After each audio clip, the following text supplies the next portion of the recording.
The morning sun cast long shadows across the remote military base in Quantico, Virginia, as 24 men and women stood in perfect formation on the gravel training ground. Each recruit had already survived months of preliminary screening, physical conditioning, and psychological evaluation. They represented the cream of the crop from various military branches: Marines, Army Rangers, Navy SEALs, and Air Force Special Operations. Yet standing there in the crisp autumn air, they all shared the same nervous energy that comes before facing the unknown. Master Sergeant Jake Morrison walked slowly down the line, his weathered face betraying no emotion as he studied each recruit. At 45, Morrison had spent over 2 decades in the military, with 12 years as an elite sniper instructor. His reputation preceded him. He was known as the Ghost for his ability to remain undetected in impossible situations, and his training program had one of the highest washout rates in all of special operations. "Welcome to hell," Morrison announced, his voice cutting through the morning silence like a blade. "For the next 8 weeks, this place will test everything you think you know about yourself. You've all come here believing you have what it takes to become a military sniper. Statistics say that 18 of you will quit before week 4. 3 more will fail the final qualification. That leaves 3 graduates, if you're lucky." Among the recruits stood Sarah Chun, a 26-year-old Marine Corps sergeant from California. She had grown up hunting with her grandfather in the Sierra Nevada mountains, developing an early appreciation for patience, precision, and the weight of responsibility that comes with taking a life. Her military record was spotless, and her marksmanship scores consistently ranked in the top percentile. Yet as she listened to Morrison's words, she felt the familiar flutter of doubt that had haunted her since deciding to pursue sniper training. Next to her stood Marcus Williams, a 30-year-old Army Ranger from Texas. His massive frame and quiet demeanor masked a brilliant tactical mind and steady hands that had saved countless lives during 3 combat deployments in Afghanistan. Williams had volunteered for sniper school not for glory, but because he believed the specialized skills would make him more effective at protecting his fellow soldiers. The third recruit who would play a crucial role in the weeks ahead was David Kim, a 24-year-old Navy corpsman whose smaller stature often caused others to underestimate him. Kim had grown up in urban Chicago, far from hunting grounds or shooting ranges, but his natural mathematical ability and obsessive attention to detail had caught the attention of his superiors. His path to sniper school had been unconventional, but his scores on the preliminary aptitude tests had been among the highest ever recorded. Morrison continued his briefing, pacing back and forth in front of the formation. Sniper training isn't just about shooting. Any decent marksman can hit a target at distance given enough time and favorable conditions. What we do here is create surgical instruments capable of making life and death decisions under impossible pressure. You'll learn to shoot in rain, snow, blazing heat, and pitch darkness. You'll learn to remain motionless for 18 hours while insects eat you alive. Most importantly, you'll learn that in our profession, there are no second chances. He stopped directly in front of Chun, studying her face intently. "Some of you are wondering if you belong here. Good. Doubt will keep you alive. Overconfidence will get you, and your spotter killed." His gaze moved to Williams. "Others think their combat experience gives them an advantage. It does, but it can also create bad habits that we'll need to break." Finally, he looked at Kim. "And some of you are here despite having no business carrying a rifle in combat. We'll see if you prove me wrong." The first week began with what the instructors called stress inoculation. The recruits were subjected to sleep deprivation, extreme physical challenges, and constant psychological pressure designed to identify those who would crack under stress. They crawled through muddy obstacle courses while instructors fired blank ammunition over their heads. They solved complex mathematical problems while hanging upside down from rope courses. They memorized detailed intelligence reports while doing hundreds of push-ups in freezing rain. Chen found herself struggling with the sleep deprivation more than she had anticipated. By day 3, she was operating on less than 2 hours of sleep per night, and her usually steady hands had developed a slight tremor. During a timed rifle assembly exercise, she fumbled with a bolt carrier group, dropping it in the dirt. The instructor, Staff Sergeant Rodriguez, was on her immediately. "Chun, you just compromised your weapon in a combat zone. Your spotter is dead, and the enemy is closing in. What's your move? Rodriguez barked. Chin's mind raced as she quickly retrieved the part and continued reassembly. Strip and clean the bolt, Sergeant. Better to take an extra 30 seconds than risk a malfunction when lives depend on it. Rodriguez nodded approvingly. Correct. Speed is nothing without reliability.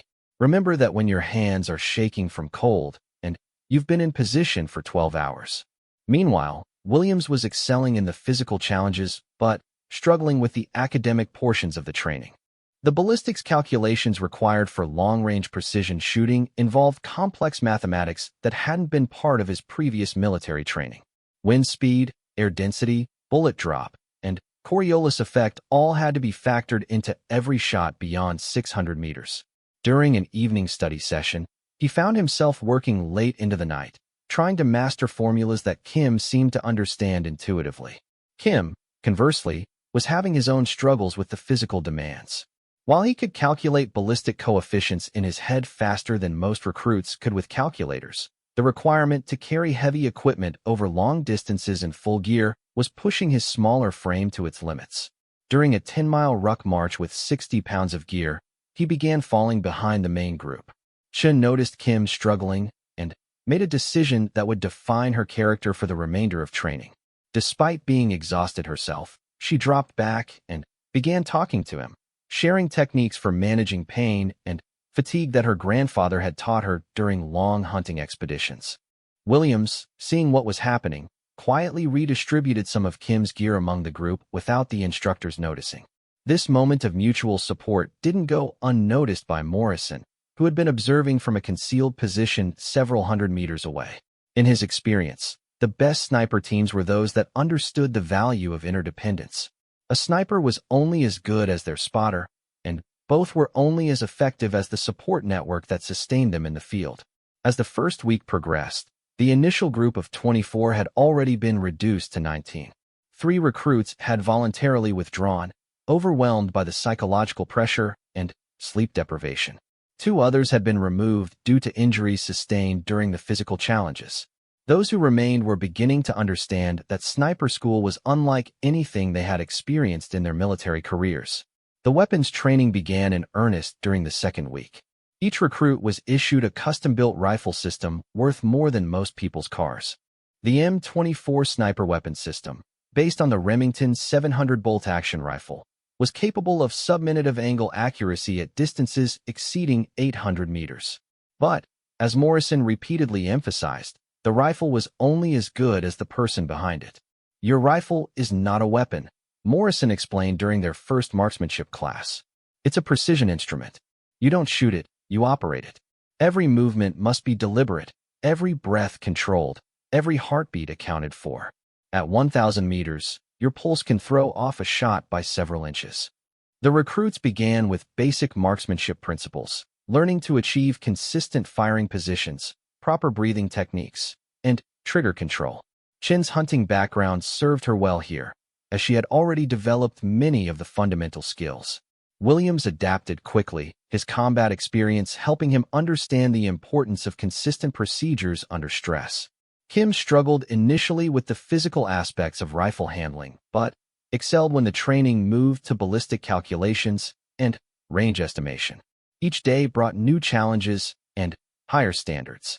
Shots that would have been considered excellent in regular military training were barely acceptable in sniper school. The instructors demanded precision that bordered on perfection, knowing that in real combat situations, a miss could mean the difference between completing a mission successfully and watching friendly forces die. By the end of the second week, the class size had dropped to 16. The pressure was beginning to separate those who had the mental fortitude to continue from those who were reaching their breaking point. Morrison gathered the remaining recruits for what he called the reality brief. You've made it through the initial screening, he began. But understand this, what you've experienced so far has been preparation for the real training. Starting tomorrow, we move to advanced techniques. Shots at moving targets, night operations, urban environments. Every exercise will be graded pass or fail. There are no partial points in this profession. You either make the shot or you don't. Your target either dies or it doesn't. Your mission either succeeds or it fails. He paused, letting his words sink in before continuing. Some of you are wondering if you have what it takes to kill another human being. That's a question you need to answer for yourself, because once you graduate from this program, that decision will no longer be theoretical. You will be asked to end lives in service of your country. If you have any doubts about your ability to do that, now is the time to walk away with honor. That evening, 2 more recruits requested to be transferred out of the program. One was a young Marine who had excelled in all the practical training, but couldn't reconcile the reality of what snipers actually did in combat. The other was an experienced soldier who realized that his reflexes had slowed with age, and he could no longer meet the physical demands of the role. As the 3rd week began, 14 recruits remained. The training intensity increased dramatically. They learned to estimate ranges without instruments, compensate for various weather conditions, and engage targets in low-light conditions. The margin for error became smaller each day. Chin found herself paired with Williams for spotter training, a partnership that would prove crucial in the weeks ahead. The spotter's role was to assist the sniper in target identification, range estimation, wind reading, and mission planning. It required a different skill set, but was equally demanding. A good spotter could mean the difference between mission success and catastrophic failure. Their first major test came during a simulated urban warfare exercise. Using a mock city constructed on the base, they were tasked with eliminating specific targets while avoiding civilian casualties. The scenario was designed to replicate the complex decision-making required in modern conflicts, where enemies often operated in populated areas. Chun lay prone on a rooftop, her rifle trained on a window 400 meters away where intelligence indicated a high-value target would appear. Williams lay beside her, scanning the area through powerful binoculars and maintaining radio contact with command. They had been in position for 6 hours, motionless except for the subtle adjustments needed to track the sun's movement and changing wind conditions. Target in view, Williams whispered into his radio microphone. Adult male, dark jacket, matching description. Multiple civilians in vicinity. Chun adjusted her scope slightly, acquiring the target through the crosshairs.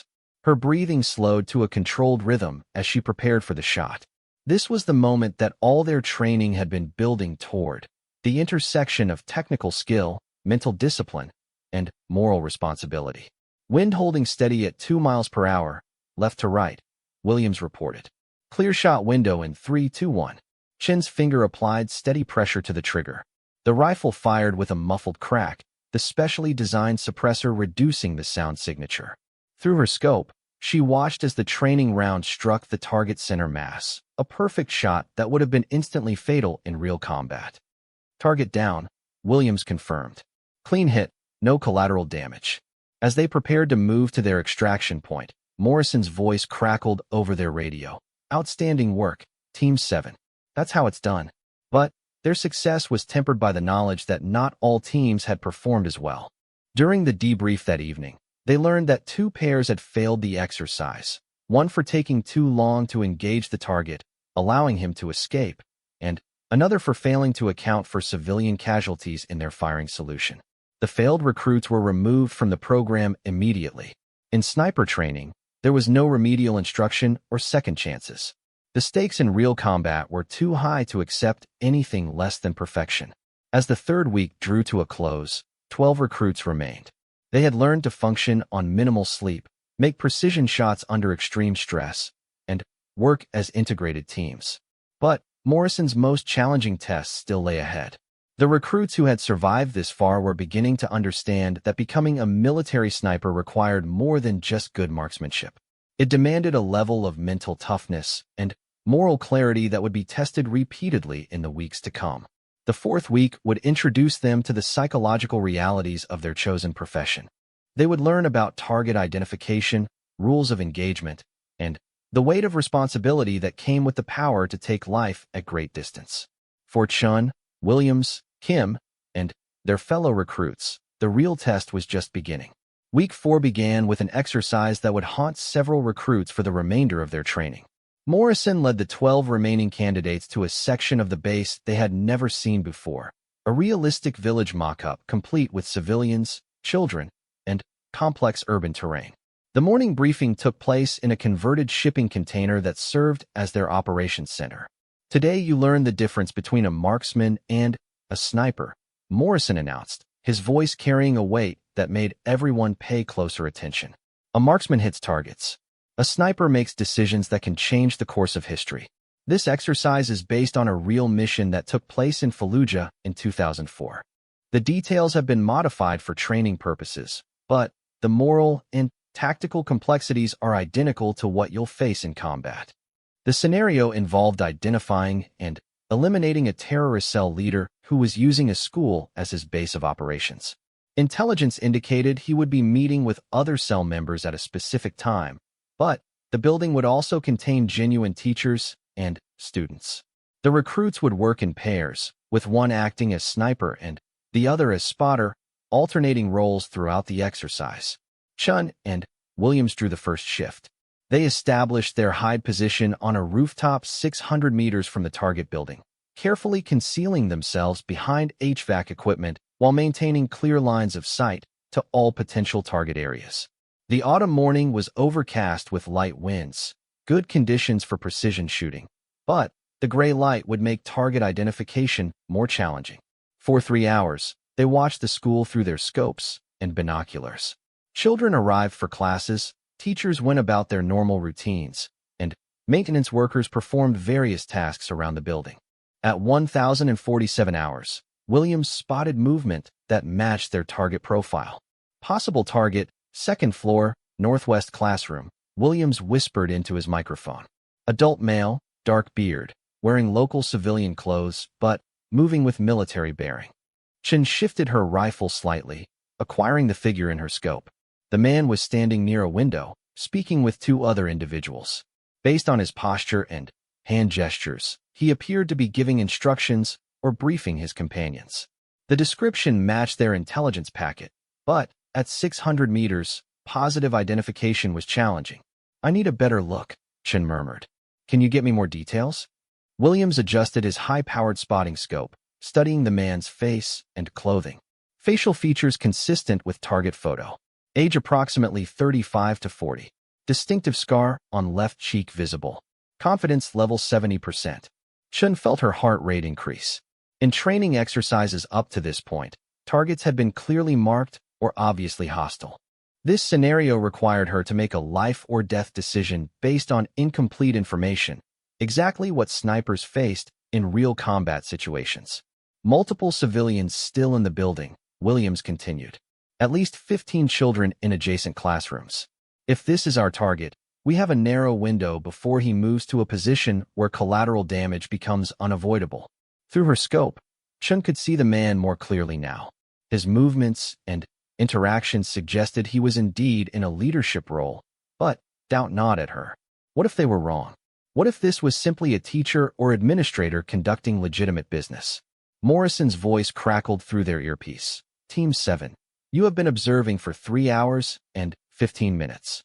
In real combat, how long do you think you would have before enemy forces detected your position and compromised the mission? The pressure was intentional and immediate.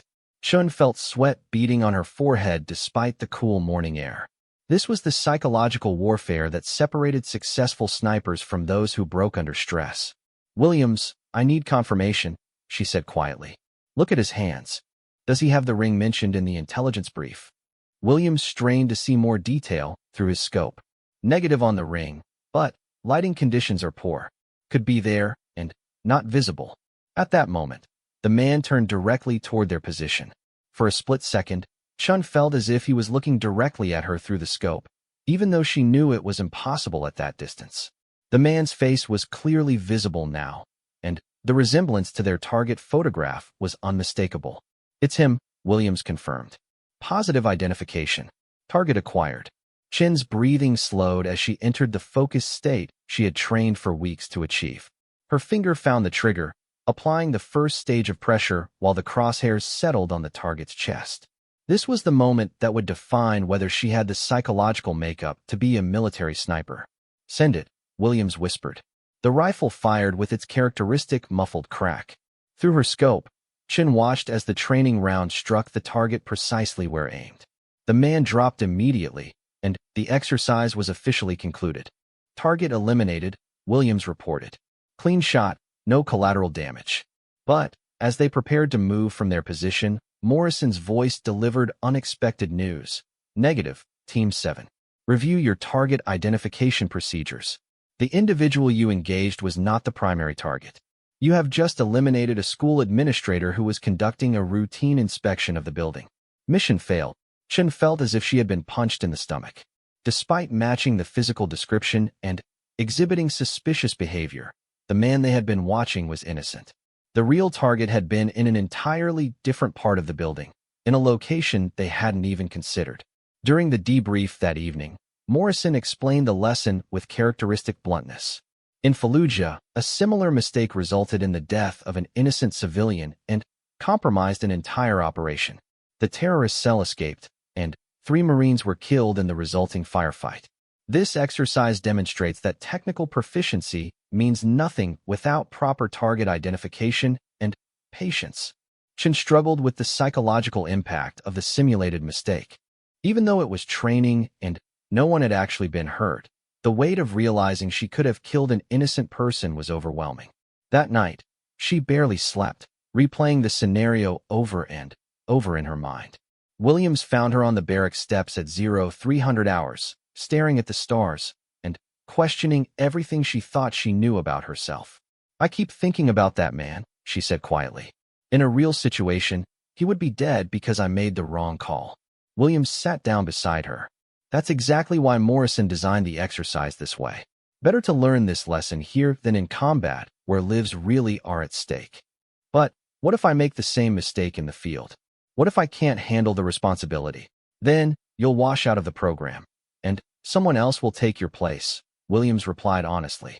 But based on everything I've seen over the past month, I don't think that's going to happen.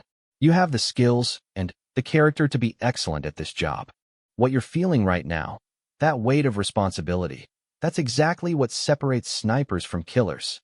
The next morning brought a new challenge that would test the recruits' physical and mental endurance in ways they hadn't yet experienced. Morrison announced they would begin survival training, a 72-hour field exercise where they would have to sustain themselves while completing precision shooting tasks under extreme conditions.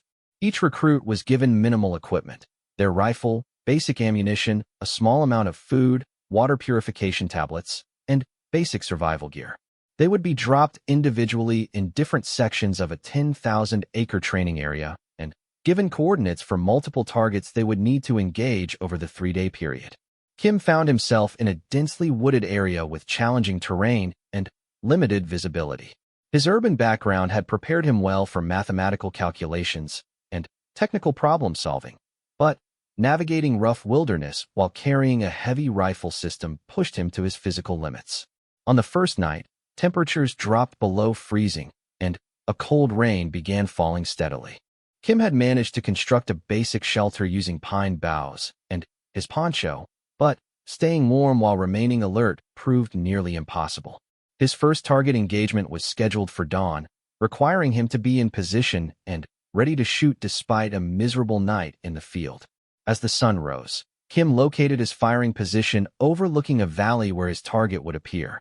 The range was 750 meters, a challenging shot under ideal conditions, but the cold rain and poor visibility made it exponentially more difficult. His hands were numb, his rifle scope was fogged, and his body was shivering uncontrollably. The target, a steel silhouette that would be exposed for only 30 seconds, appeared exactly on schedule. Kim forced himself to control his breathing and steady his position despite his physical discomfort. He had one chance to make the shot. There would be no second opportunity. As he prepared to fire, Kim realized that all the mathematical knowledge in the world meant nothing if he couldn't control his body's responses to stress and environmental conditions. This was the lesson Morrison had been trying to teach them all along. Technical skills were just the foundation. Mental toughness and adaptability were what made the difference between success and failure. Kim's shot struck the target precisely in the center, a result that surprised even him given the difficult conditions. As he prepared to move to his next position, he felt a new confidence in his ability to perform under pressure. Meanwhile, Chen was facing her own survival challenges in a rocky, mountainous section of the training area.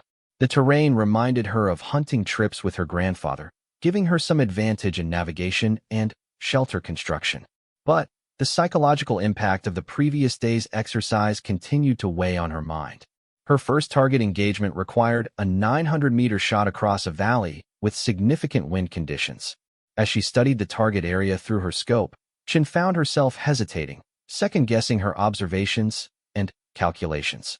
The confidence she had built over weeks of training seemed to have evaporated overnight. Williams was positioned in a swampy area that presented unique challenges. The unstable ground made it difficult to establish a solid shooting platform, and the high humidity kept fogging his scope. His combat experience had taught him to adapt quickly to changing conditions, but the precision required for sniper operations demanded a level of patience and methodical preparation that was new to him.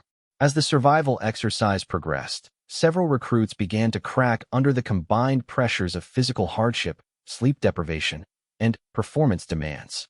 2 more candidates requested extraction during the second night, unable to cope with the psychological stress of isolation and harsh conditions. The exercise culminated on the third day with a complex scenario requiring the remaining recruits to coordinate their movements and engage multiple targets simultaneously. They had to navigate to a central rally point where they would be given final target assignments that would test everything they had learned. Chin arrived at the rally point first, having pushed herself hard to overcome her earlier hesitation. Kim arrived shortly after, exhausted but determined to complete the course. Williams was delayed by equipment problems, but managed to reach the area within the time limit. Morrison was waiting with the final challenge, 3 targets at different ranges and elevations that had to be engaged within a 5-minute window. The targets represented a hostile sniper team that was threatening friendly forces. Miss any of the targets, and the simulated friendly casualties would result in automatic failure. The pressure was immense. After 3 days of physical and psychological stress, the recruits now had to demonstrate the precision and decision-making that defined the sniper profession. Chun felt her earlier doubts resurging as she prepared for what could be her final test in the program. "This is it," Morrison announced. "Everything you've learned, everything you've endured, comes down to the next 5 minutes. In real combat, there are no do-overs. Make your shots count." As Chin settled into her firing position for the first target, she thought about her grandfather's words from years earlier. Shooting is 10% skill and 90% mental. Control your mind, and your body will follow. The first target appeared at 400 meters. Chin's shot was perfect, striking center mass. The second target, at 650 meters in challenging wind conditions, required careful calculation and patience. Again, her shot was true. The third and final target was the most challenging, 850 meters, partially obscured by vegetation, with a narrow window of opportunity. As Chun prepared for the shot, she felt all the doubt and anxiety of the previous days disappear. She was no longer thinking about past mistakes or future consequences. There was only this moment, this shot, this responsibility. Her rifle fired, and through the scope, she watched as the target fell. Perfect shot. Mission complete. Kim and Williams also successfully completed their engagements, demonstrating that the brutal training regimen was producing the desired results. As the exercise concluded, Morrison gathered the remaining recruits for what would be their most important lesson yet. "Congratulations," he said simply. "You've survived the initial phase of sniper training. But understand this. What you've accomplished so far has been preparation for the real test. Starting tomorrow, we begin advanced tactical training. The margin for error becomes smaller, and the consequences of failure become more severe.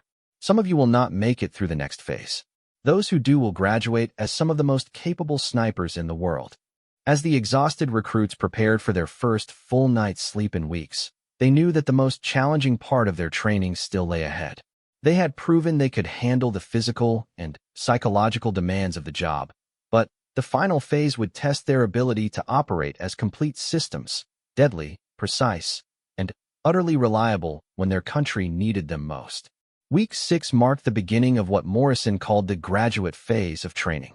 9 recruits remained from the original 24, each having proven they possessed the basic skills needed to function as military snipers. But Morrison's most demanding challenges still awaited them. This phase would determine who among the survivors had the exceptional qualities needed to graduate from one of the military's most elite programs. The morning briefing took place in a different location, a secure facility that none of the recruits had seen before. The walls were covered with maps, satellite imagery, and tactical diagrams that suggested they were about to undertake something far more complex than previous exercises. For the next 2 weeks, you will participate in a continuous operational exercise, Morrison announced. You will receive mission assignments that mirror real-world scenarios our snipers have faced in Iraq, Afghanistan, and other theaters of operation. You will plan and execute these missions with minimal instructor guidance. Success will be measured not just by your shooting accuracy, but by your decision-making, adaptability, and ability to operate independently under extreme pressure. He paused, studying each recruit carefully before continuing. The scenarios you're about to face are based on actual missions. Some resulted in strategic victories. Others ended in tragedy. Your performance will determine which outcome your simulated missions achieve. The first assignment was handed out that afternoon, a hostage rescue scenario based on an operation that had taken place in Somalia. Intelligence indicated that American civilians were being held in a compound controlled by hostile forces.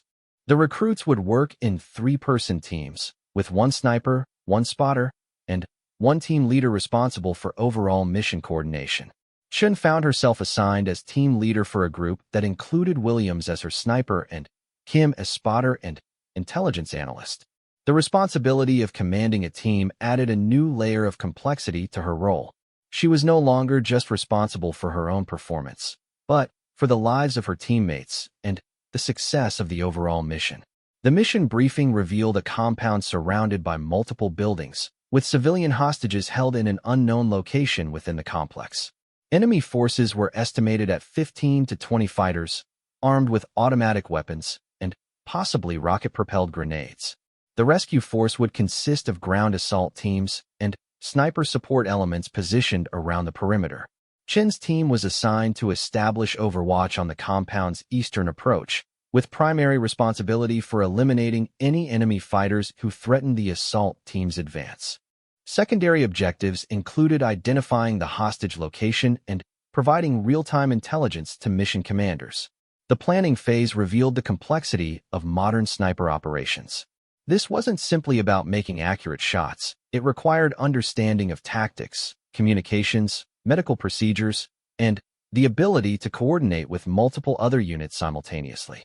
Chin found herself drawing tactical diagrams, calculating fields of fire, and developing contingency plans for dozens of different scenarios. Williams approached the technical aspects of the mission with characteristic thoroughness. He studied satellite imagery to identify optimal firing positions, calculated ballistic data for various ranges and environmental conditions, and prepared detailed range cards for every possible target area. His combat experience proved invaluable in anticipating how enemy forces might react to the assault. Kim's role as intelligence analyst put his mathematical and analytical skills to the test in ways that pure marksmanship training never had. He was responsible for studying enemy movement patterns, estimating force strengths, and providing real-time updates to both his team and mission commanders. The pressure of making rapid assessments that could affect life and death decisions pushed him to new levels of focus and precision. The mission began at 0200 hours, with Chin's team moving to their assigned position under cover of darkness.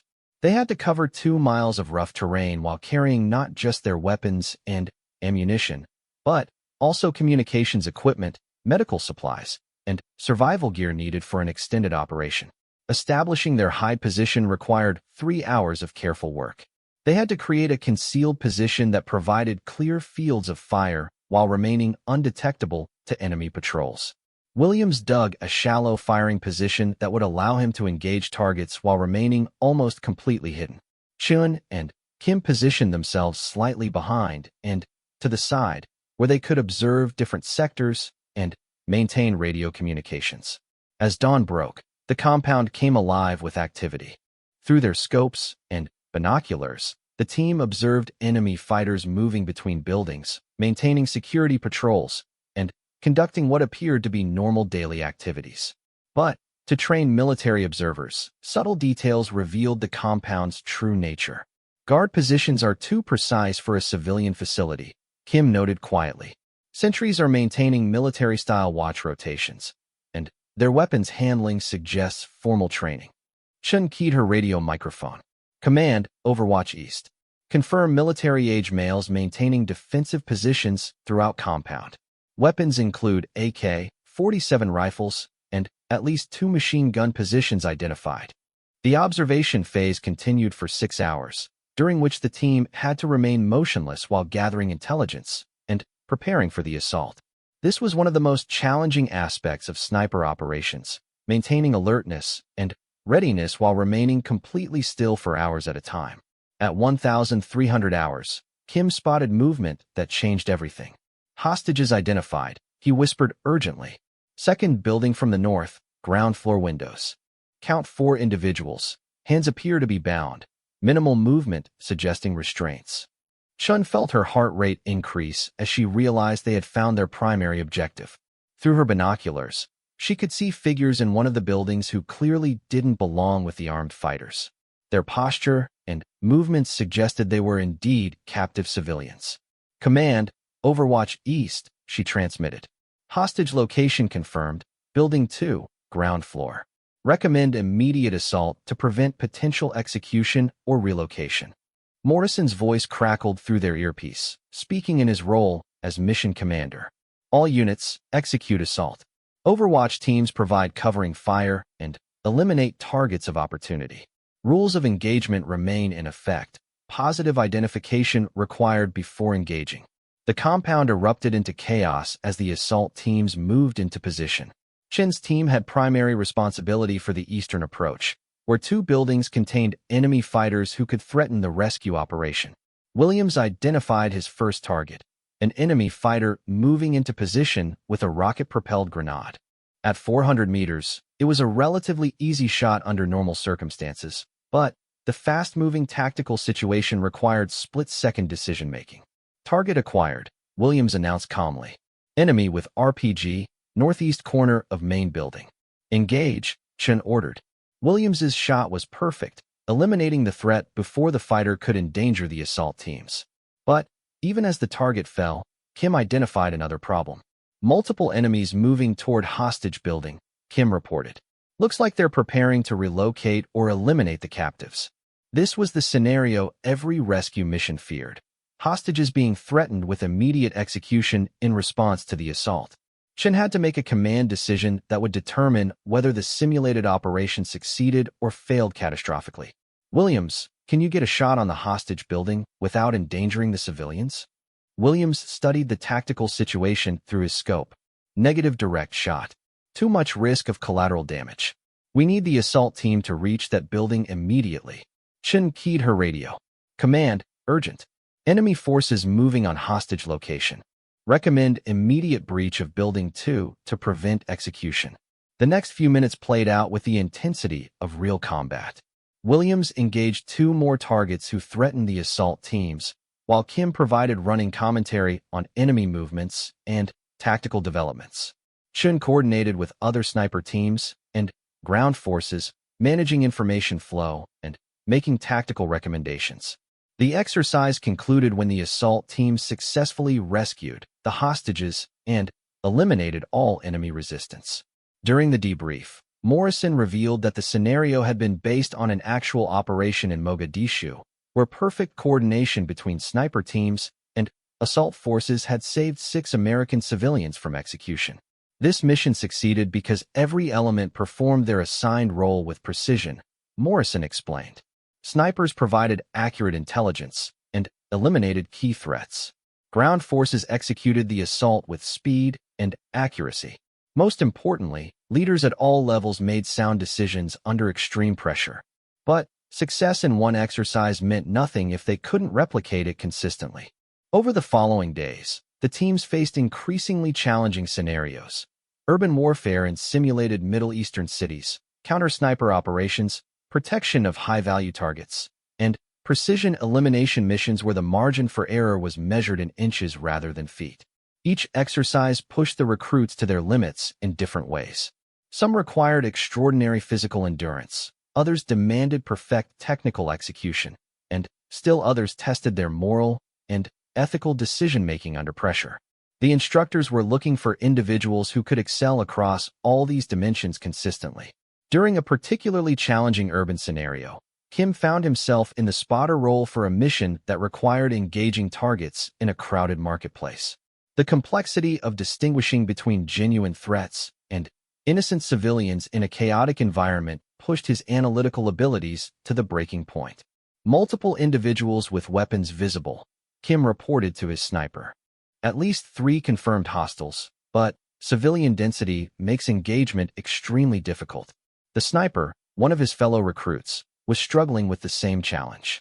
I can't get a clear shot without risking civilian casualties. What's your assessment of threat level?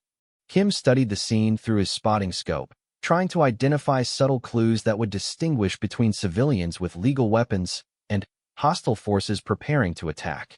In many cultures, armed civilians were completely normal, but trained military observers could identify aggressive intent through body language, weapon handling, and tactical positioning.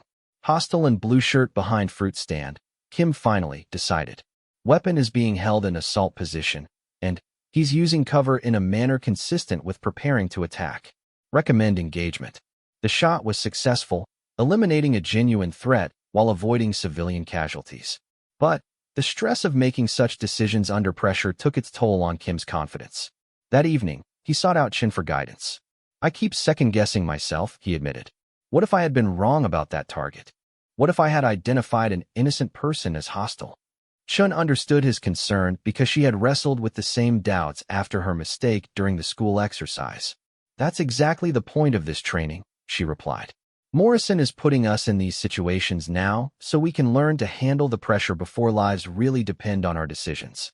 The fact that you're questioning yourself shows you understand the responsibility. As the graduate phase continued, the physical and psychological demands began taking their toll on the remaining recruits. 2 more candidates voluntarily withdrew, realizing they couldn't handle the stress of making life and death decisions under extreme pressure. Another was removed after failing a critical night operations exercise that required engaging multiple targets in complete darkness using thermal imaging equipment. 6 recruits remained as the program entered its final week. Chun, Williams, and Kim had survived through a combination of technical skill, mental toughness, and mutual support. The other 3 survivors were equally capable, each having demonstrated exceptional abilities in different aspects of sniper operations. Morrison gathered the final candidates for what he announced would be their ultimate test, a 5-day field exercise that would combine everything they had learned into a single, comprehensive evaluation. The scenario would be classified until the moment they received their briefings, but Morrison hinted that it was based on one of the most challenging real-world missions ever assigned to military snipers. For the past 7 weeks, you have been learning the tools of the trade, Morrison told them. This final exercise will determine whether you have the character and judgment to be trusted with the responsibilities that come with those tools. Some of you will graduate as military snipers. Others will find that despite all their training and effort, they don't have what it takes to succeed in this profession. As the recruits prepared for their final test, they knew that everything they had endured over the past 2 months had been preparation for what lay ahead. The margin for error would be smaller than ever, and the consequences of failure more severe. For Chun, Williams, Kim, and their fellow survivors, the ultimate challenge was about to begin. The final exercise began at dawn on a Monday morning with 6 recruits standing in formation for what might be their last briefing as sniper candidates. The past 7 weeks had transformed them from skilled soldiers into something approaching the precision instruments Morrison had promised to create. But the ultimate test still awaited, a 5-day scenario that would determine who among them possessed the complete package of skills, judgment, and character needed to graduate. Morrison stood before them with a gravity that seemed more pronounced than usual. Behind him, a large map displayed an unfamiliar region with topographical details that suggested mountainous terrain and complex urban areas. The scenario briefing would reveal the most challenging mission they had yet faced. This exercise is based on Operation Silent Vigil, conducted by U.S. Army snipers in Afghanistan in 2011, Morrison began. The details have been modified for training purposes, but the tactical and moral complexities are identical to what the actual operators faced. 2 American soldiers were captured during a patrol ambush in the Hindu Kush Mountains. Intelligence indicated they were being held by a Taliban commander who used civilian settlements as shields for his operations. Chen felt her stomach tighten as Morrison continued. This wasn't going to be another controlled exercise with clear rules of engagement. The scenario he was describing involved the kinds of impossible choices that define the difference between theoretical training and operational reality. The rescue mission required precision elimination of specific targets while operating in an environment where civilians and combatants were virtually indistinguishable. Weather conditions were extreme, with high winds and sub-zero temperatures. Communication with command was intermittent due to terrain features. Most critically, intelligence indicated the hostages would be executed if rescue forces were detected before reaching the target area. Williams felt a familiar knot in his stomach, the same sensation he had experienced before real combat operations in Afghanistan. This exercise was clearly designed to replicate the psychological pressure and moral complexity of actual warfare, not just test their marksmanship skills. You will operate in 2 3-person teams, Morrison continued. Each team will have independent objectives that must be coordinated to achieve overall mission success. Communication between teams will be limited, forcing you to make autonomous decisions based on incomplete information. Rules of engagement will mirror real-world constraints, including strict requirements for positive target identification and minimal civilian casualties. Kim studied the terrain map, already beginning the analytical process that had become second nature over the past weeks. The mountainous environment would present significant challenges for long-range shooting, with altitude, wind, and temperature all affecting ballistic calculations. More concerning was the urban environment where the hostages were supposedly being held, a maze of buildings and streets that would make target identification extremely difficult. The 6 recruits were divided into 2 teams. Chun, Williams, and Kim formed Team Alpha, while the remaining 3 candidates became Team Bravo. Each team received classified mission folders containing detailed intelligence reports, target photographs, and operational timelines. The complexity of the information was overwhelming. Dozens of potential targets, multiple civilian populations, and tactical constraints that would challenge every skill they had developed. Team Alpha's mission briefing revealed their primary objective: eliminate a Taliban commander known as the Engineer, who was responsible for constructing the improvised explosive devices that had killed hundreds of coalition forces. Intelligence indicated he would be meeting with other cell leaders at a specific location and time. Secondary objectives included gathering intelligence on Taliban operations and providing security for the hostage rescue team. The target was described as a master bomb maker whose elimination would significantly disrupt enemy operations throughout the region. But the briefing also revealed the moral complexity of the mission. The Engineer operated from civilian areas and often used children and elderly civilians as human shields, knowing that American forces would hesitate to engage in such circumstances. Chun spread the intelligence photographs across their planning table, studying the face of their target. The Engineer appeared to be a man in his 40s with a distinctive beard and traditional Afghan clothing that would make him difficult to distinguish from countless other men in the region. Positive identification would require observing specific behaviors or confirming unique physical characteristics under challenging field conditions. Range to target area is approximately 800 meters, Williams noted as he studied the topographical maps. Elevation difference of about 300 feet, which will affect bullet trajectory significantly. Wind patterns in mountainous terrain are unpredictable, so we'll need to be prepared for rapid changes in shooting conditions. Kim was already working through the ballistic calculations, factoring in the effects of altitude, temperature, and atmospheric pressure on their ammunition's performance. At 8,000 feet above sea level, their bullets would travel faster and flatter than at sea level, but the thin air would also make them more susceptible to wind drift. We'll need to zero our rifles for these conditions, Kim observed. The ballistic tables we've been using won't be accurate at this altitude. Plus, if the temperature drops as low as the weather forecast suggests, we might see significant changes in muzzle velocity. The team spent the entire first day planning their approach. They had to identify infiltration routes, establish primary and alternate firing positions, develop contingency plans for various scenarios, and coordinate their actions with Team Bravo's parallel mission. The level of detail required was exhausting, but Chen knew that thorough preparation was what separated successful operations from disasters. As team leader, Chen found herself balancing multiple responsibilities simultaneously. She had to ensure Williams had everything needed to make accurate shots under extreme conditions, support Kim in his intelligence-gathering role, coordinate with Team Bravo, and make command decisions that could determine mission success or failure. The infiltration began at 0200 hours under a moonless sky that provided excellent concealment, but made navigation extremely challenging. Each team member carried over 70 pounds of equipment, including weapons, ammunition, communications gear, survival equipment, and specialized climbing gear needed to reach their assigned positions in the mountainous terrain. The approach took 6 hours of careful movement through rocky terrain that seemed designed to challenge every aspect of their physical conditioning. Chun felt every muscle in her body straining under the weight of her equipment as they climbed steep ridgelines and traversed narrow mountain paths in complete darkness. Williams, despite his size and strength, was breathing heavily by the time they reached their preliminary position. The thin air at high altitude made every physical effort more demanding, and they still had several hours of precise movement before reaching their final firing position.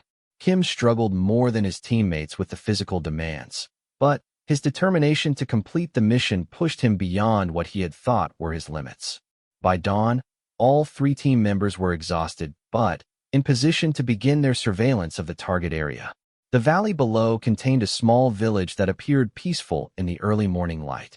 Smoke rose from cooking fires, children played in dusty streets, and farmers went about their daily routines. But through their high-powered scopes and binoculars, the team could identify subtle indicators that suggested a more complex reality. Guard positions are too well organized for a normal village, Williams observed quietly. Someone has established professional security arrangements throughout the settlement. Chen studied the scene through her binoculars, noting details that civilian observers would never notice. Certain individuals moved with military bearing, weapons were positioned at tactically sound locations, and communication patterns suggested organized command and control. Confirm hostile presence, she whispered into her radio microphone.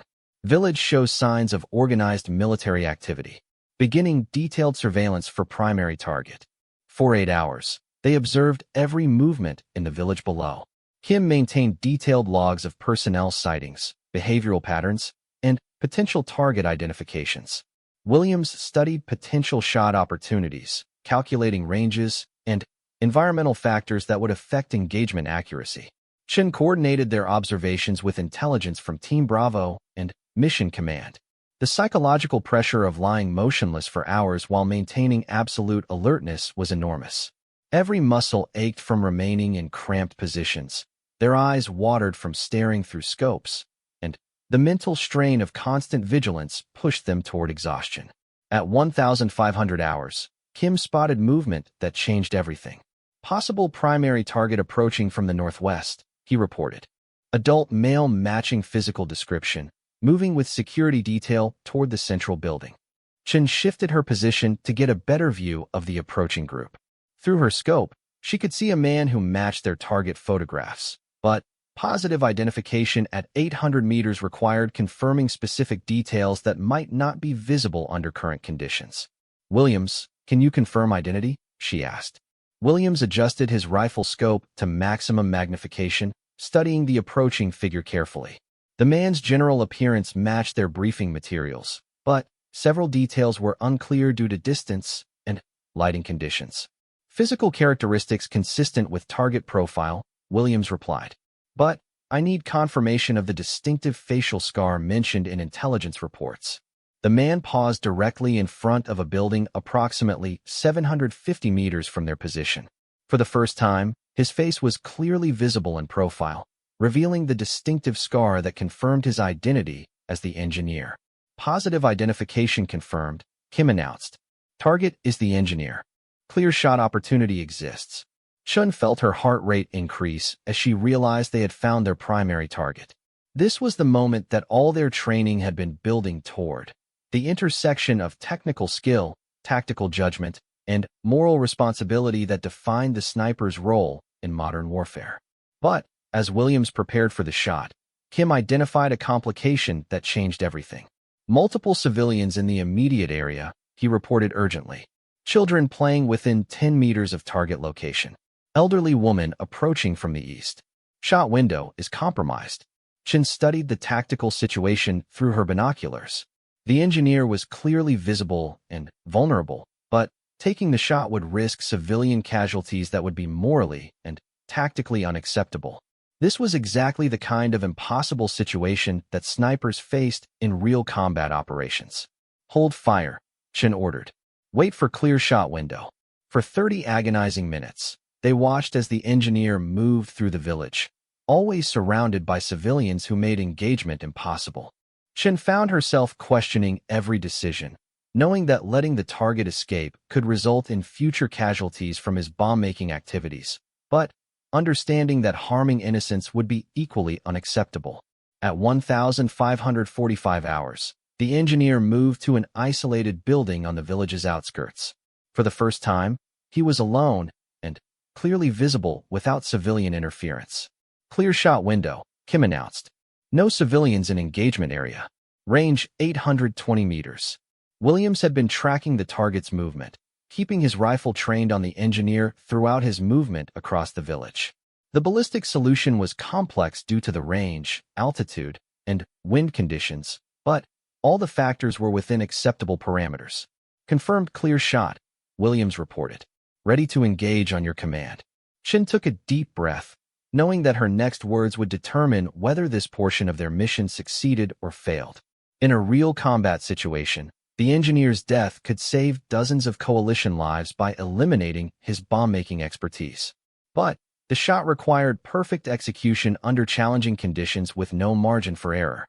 Take the shot, Chen ordered. Williams's rifle fired with its characteristic suppressed crack. Through his scope, he watched as the bullet covered the 820-meter distance in less than a second, striking the engineer precisely in the center of his chest. The target dropped immediately, a perfect shot that would have been instantly fatal in a real combat situation. Target eliminated, Williams confirmed. Clean hit, no collateral damage. But their mission was far from complete. Team Bravo was simultaneously conducting the hostage rescue portion of the operation, and both teams had to coordinate their exfiltration without compromising each other's activities. The next several hours would test their ability to operate independently while supporting the overall mission objectives. As they prepared to move from their position, Morrison's voice crackled through their radio with news that would determine their final evaluation. Team Alpha, outstanding execution on primary target. Team Bravo has successfully recovered both hostages with no friendly casualties. Mission complete. Begin exfiltration to designated extraction point. The journey back to base took another 6 hours of careful movement through hostile territory, simulated by instructors who attempted to detect and compromise their withdrawal route. Chin's team successfully avoided all enemy patrols and reached their extraction point without detection. During the final debrief, Morrison revealed the complete scope of what they had accomplished. The scenarios had been designed to replicate every major challenge that military snipers faced in real combat operations. Extreme environmental conditions, complex target identification requirements, civilian casualty considerations, and coordination with other military units. Over the past 8 weeks, you have learned to function as complete weapons systems, Morrison told the 6 graduates. You have demonstrated technical proficiency, tactical judgment, and moral character under conditions that challenge every aspect of human performance. Most importantly, you have proven that you can be trusted with the extraordinary responsibilities that come with the sniper's role in modern warfare. Chen felt a mixture of pride and apprehension as Morrison continued. She had survived the most challenging training program she had ever experienced, but graduation also meant accepting the reality that she would soon be called upon to apply these skills in actual combat situations. Sarah Chun, Morrison announced. You have demonstrated exceptional leadership abilities and tactical judgment throughout this program. Your performance as a team leader during the final exercise was outstanding. You will graduate as a certified military sniper with recommendation for advanced leadership training. Marcus Williams, your technical proficiency and cool performance under pressure exemplify the standards we expect from military snipers. Your combat experience and marksmanship skills make you an ideal candidate for immediate operational deployment. You will graduate with commendation. David Kim, your analytical abilities and attention to detail have exceeded all expectations. Your intelligence gathering and target identification skills during complex scenarios were exceptional. You will graduate as a certified sniper with specialization in intelligence operations. As the graduation ceremony concluded, Chen reflected on the transformation she had undergone over the past 8 weeks. She had entered sniper school as an accomplished Marine with excellent marksmanship skills. She was leaving as something entirely different, a precision instrument capable of making life and death decisions under impossible pressure. The final lesson Morrison shared with his graduates would stay with them throughout their careers. Remember that with great capability comes great responsibility. You now possess skills that can change the course of battles and save countless lives. Use them wisely, and never forget the weight of the trust that has been placed in you. Williams, Kim, and the other graduates understood that their real education was just beginning. The techniques and principles they had learned in training would continue to evolve throughout their careers, but the foundation of character and judgment they had developed would guide them through whatever challenges lay ahead. As they prepared to leave Quantico and report to their operational assignments, the new snipers carried with them not just technical expertise, but an understanding of what it meant to serve as the military's ultimate surgical instrument, capable of reaching across vast distances to eliminate threats while preserving innocent life. They had learned that being a military sniper meant accepting responsibility for decisions that could never be undone and consequences that would last forever. The program had transformed them from soldiers into something more, guardians capable of protecting their fellow warriors and innocent civilians through the precise application of controlled violence. They were ready to take their place among the military's most elite operators, knowing that when the call came, they would be prepared to deliver when failure was not an option.